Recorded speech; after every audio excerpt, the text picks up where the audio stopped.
Okay, this is lecture number 2।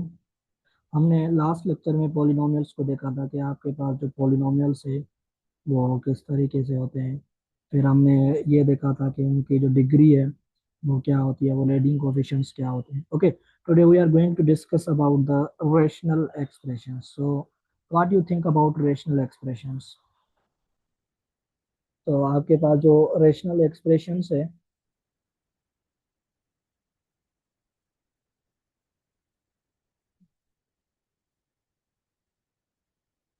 Okay, so हमने last lecture में देखा था कि जो पॉलिनोमियल्स है, these are the algebraic expression जिसकी जो पावर है वो क्या होनी चाहिए, नॉन नेगेटिव होनी चाहिए। तो आपके पास जो रेशनल एक्सप्रेशंस होंगे, so just like rational numbers, आपके पास जो रेशनल नंबर्स थे वो क्या थे कि ऐसे नंबर जो p बाय क्यू फॉर्म में होने चाहिए, और p एंड q जो है वो दोनों के दोनों आपस में क्या होने चाहिए, इंटीजर होने चाहिए, and q is not equal to zero. तो आपके पास जो q है वो जीरो नहीं होना चाहिए। तो rational expressions are just like a p by q form, यानी कि आप ऐसे कह सकते हैं कि ये आपके पास ऐसे एक्सप्रेशंस होंगे जिसको आप लिख सकते हैं कि this is the p of x divided by q of x होना चाहिए। So what you think about the p of x and q of x? कि आपके पास जो एक्सप्रेशंस होंगे p by q and q by x, जबकि आपके पास q by x is not equal to zero होना चाहिए। तो दैट्स अ थिंग के जो आपके यहाँ पे p of x and q of x है ना, बोथ आर द पॉलिनोमियल्स, ये दोनों को दोनों आपस में क्या होने चाहिए, पॉलिनोमियल्स होने चाहिए। तो आप कह सकते हैं कि जो आपके पास p of x and q of x है, ये क्या होने चाहिए, आर द पॉलिनोमियल्स, ये दोनों के दोनों आपस में पॉलिनोमियल्स होने चाहिए। ओके, सो आप कह सकते हैं कि दीज आर द पॉलिनोमियल्स। और यहाँ पे लास्ट थिंग कौन सी होनी चाहिए, दिस विल बी कि आपके पास q ऑफ x जो है ये पॉलिनोमियल हो मगर जीरो के इक्वल नहीं होना चाहिए। फॉर एग्जांपल आप इस तरीके से डिफाइन कर सकते हैं कि if you have any expression x square plus one and divided by x plus one, so what you think about this one? So I will give the name, it's r by x is a rational expression that will be x square plus 1 divided by x plus 1। तो यहाँ से if you note this one, अगर आप यहाँ से note करें तो आपको पास क्या है कि देखें कि ये जो आपके पास एक्स स्क्वायर प्लस वन है, सो आप कह सकते हैं कि this is known as p of x is equal x square plus one. और सिमिलरली क्यू ऑफ एक्स जो है वो आपके पास क्या है, this is x plus one.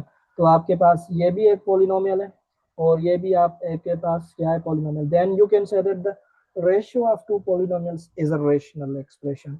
सो यहाँ पे आपके पास this is known as your rational expression.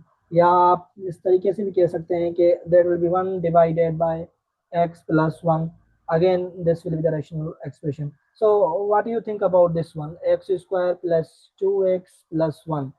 So that will be a rational or not? So think about that one कि ये जो है आपके पास वो rational होगा या नहीं होगा। So let me recall something. So हमने एक चीज की थी कि आपके पास जो इंटीजर्स है, थ्री है, माइनस थ्री है, फोर है, माइनस फोर है, वो सारे के सारे आपस में क्या थे, रेशनल थे। मगर जो रेशनल एक्सप्रेशन थे वो इंटीजर नहीं थे, कि one by two, three by two does not belongs to integer.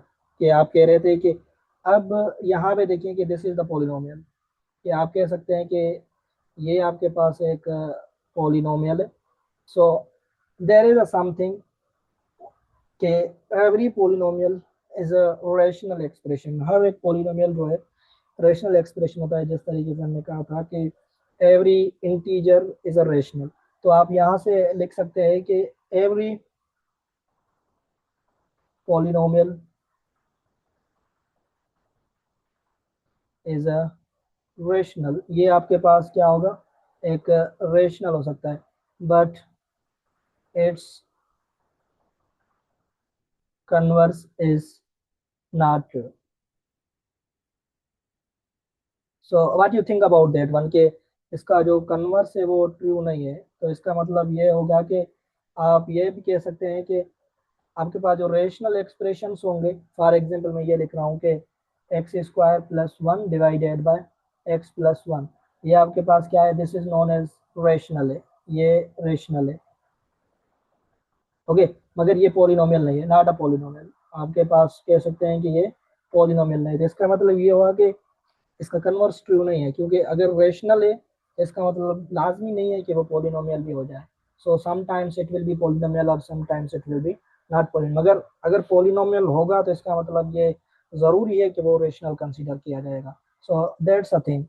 अब आते हैं कि कुछ कुछ आपके पास ऐसे एक्सप्रेशंस होंगे जो पी बाय क्यू फॉर्म में तो होंगे, मगर वो पॉलिनोमियल्स नहीं होंगे। फॉर एग्जांपल अगर मैं ये लिख रहा हूँ कि x plus radical x divided bye 2x plus one, so what do you think about this one, कि ये आपके पास रेशनल है या नहीं है। अब देखें कि जो अपान पे है, दिस इज, ये तो आपके पास पॉलिनोमियल है मगर ये पॉलिनोमियल नहीं है, तो आप कह सकते हैं कि नॉट अ रेशनल, ये आपके पास क्या है, रेशनल नहीं है। सो आप कह सकते हैं कि नॉट अ रेशनल, बिकॉज क्यों, क्योंकि x प्लस रेडिकल x जो है इज नॉट अ पॉलिनोमियल, ये आपके पास क्या है, पॉलिनोमियल नहीं है। सो दैट्स वाई कि आपके पास वो क्या एक्सप्रेशन क्या कहलाएगा, this is known as your irrational कह सकते हैं आप इसको, this is known as your irrational. So आप यहाँ से कह सकते हैं कि ये आपके पास जो होगा वो आपके इर्रेशनल एक्सप्रेशन कंसिडर किया जाएगा। Okay, so you can say that this is your irrational expression. Okay, so that's a thing कि आपके पास जो इरेशनल है। अब आपके पास जो कुछ ऐसे एक्सप्रेशंस होंगे जिसको आप लोएस्ट फॉर्म में लिख सकते हैं, कि आप लिख सकते हैं कि लोएस्ट फॉर्म ऑफ रेशनल, आपके पास जो रेशनल एक्सप्रेशन का लोएस्ट फॉर्म है, आप उसका मतलब क्या होगा कि आप कह सकते हैं कि ऐसे एक्सप्रेशन, ऐसा एक्सप्रेशन जिसपे कोई कॉमन फैक्टर ना हो, मीन मतलब ये कैसे, हैविंग नो कॉमन फैक्टर।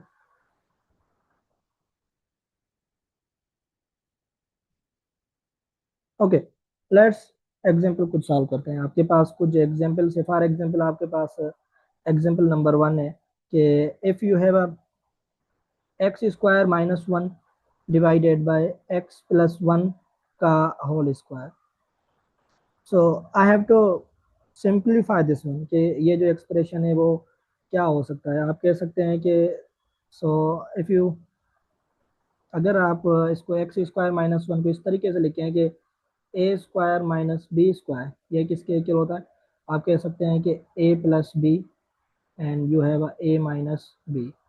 तो ओवरऑल ये आपके पास क्या हो जाएगा, that will be x plus one and you have multiply x minus one और divided by, so x plus 1 square, it means के that will be x plus 1 and multiply x plus 1, so you can cancel out the same terms, so x plus 1 x plus 1 cancel out हो गया। बाकी आपके पास क्या बच रहा है, x minus one divided by x plus one.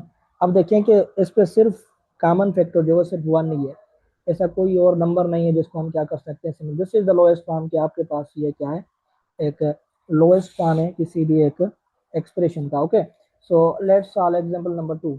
आपके पास एग्जांपल नंबर टू क्या है, so you have x square minus x, आप यहाँ से this will be example number one, ये आपके पास एग्जांपल नंबर वन है। Okay, and you have example to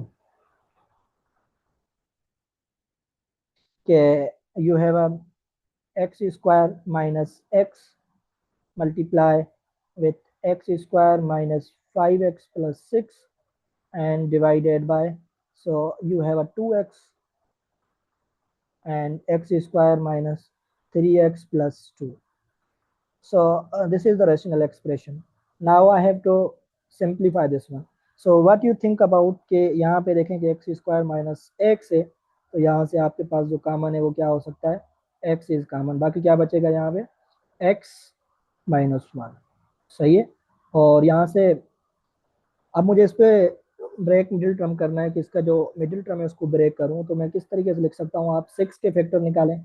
सो 6 के फैक्टर क्या होते हैं, 2 times 3 and 3 times 1। So 2 plus 3 यानी you will get the 5। It means के you can write x square minus 2x minus 3x plus 6 and divided by, you have a 2x and again 3 को लिख सकते हैं कि that will be x square minus 2x minus x plus 2। Okay, अब ये आपके पास सेम रहेगा, दिस विल बी सेम कि you have x x -1 and in दोनों में देखिए कॉमन क्या है, so you can get x is common, so you will get x -2। और यहाँ पे कॉमन क्या है, -3, so you will gate again x -3 common है, तो you will gate again minus x -2 and you have divided by, so 2x same